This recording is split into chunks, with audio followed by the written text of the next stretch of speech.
എല്ലായിടത്തും യാത്ര പോകാറുണ്ട്. പക്ഷേ നാട്ടിലെ വീടിൻ്റെ തൊട്ടടുത്ത് കിടക്കുന്ന കൊടികുത്തിമല ഇതുവരെ കണ്ടിട്ടില്ല. എപ്പോഴും പോകണമെന്ന് വിചാരിക്കും, പക്ഷെ പറ്റാറില്ല എന്നുള്ളതാണ്. ഇപ്രാവശ്യം നാട്ടിൽ പോയപ്പോൾ അനിയത്തിനെയും കൂട്ടി ഒന്ന് കണ്ട് കളയാമെന്ന് വിചാരിച്ചിറങ്ങിയതാണ്. നല്ല മഴയായിരുന്നു. എനിക്കാണെങ്കിൽ മഴ നനയാൻ ഭയങ്കര ഇഷ്ടമാണ്.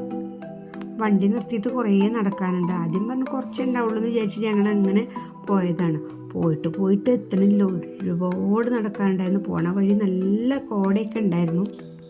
മഴ ആയതുകൊണ്ട് തന്നെ ഷൂ ഒന്നും ഇടാത്തതുകൊണ്ട് കാല് നല്ല വേദനയുണ്ടായിരുന്നു. പോകുന്ന വഴിയിൽ കൂടെയൊക്കെ നല്ല വ്യൂ പോയിന്റുകൾ ഉണ്ടായിരുന്നു. പക്ഷെ ഞങ്ങൾ ഇറങ്ങിയത് കുറച്ച് ലേറ്റ് ആയിട്ടായതുകൊണ്ട് പെട്ടെന്ന് പോകണം എന്ന് പറഞ്ഞു. 2 മണിക്കൂറിലേറെ നടന്നിട്ടും അപ്പോൾ ഇത് പോയിട്ട് ഞങ്ങൾക്ക് തിരിച്ച് ഇരുട്ടാണ്. ഇതിന് മുമ്പ് വരുവാണ്. ഞങ്ങൾ ആഫ്റ്റർനൂണാണ് ഇറങ്ങിയിട്ടുണ്ടായിരുന്നത്. അതുകൊണ്ട് നിർത്താതെ നടന്നിട്ടേ എല്ലാവരും ടയേർഡായി.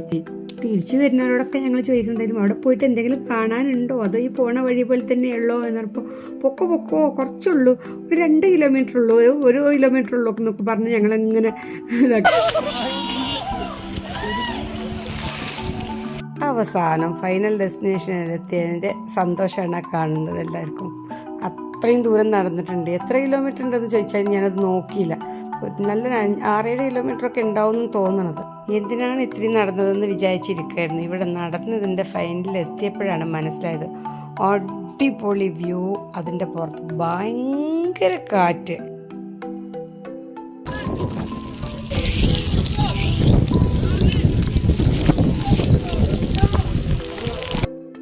ഈ ടവറിൻ്റെ മുകളിൽ നിന്ന് ഇങ്ങനെ കാണാൻ നല്ല രസമായിരുന്നു. പല വർണ്ണത്തിലുള്ള മഴക്കോട്ടുകൾ ഇട്ടുകൊണ്ട് ആൾക്കാർ കയറി വരിക. പക്ഷേ എല്ലാവർക്കും ഒന്നും പിന്നീട് കൂടുതൽ സമയം നിൽക്കാൻ പറ്റിയില്ല. 5 മണിയാകുമ്പോൾ അവിടുന്ന് ഇറങ്ങിപ്പോകാൻ പറയുന്നുണ്ട്. കാരണം അതിനുശേഷം തിരിച്ച് ഇരുട്ടാണതിന് മുമ്പ് നമുക്ക് പുറത്തേക്ക് പോകണമല്ലോ. പറഞ്ഞറിയിക്കാൻ പറ്റാത്തൊരു ഫീലായിരുന്നു. ഈ കാറ്റും തണുപ്പും കോടയും അതൊന്നും എത്ര പറഞ്ഞാലും മതിയാകാത്ത ഫീലാണ് നമുക്ക് തരുന്നത്.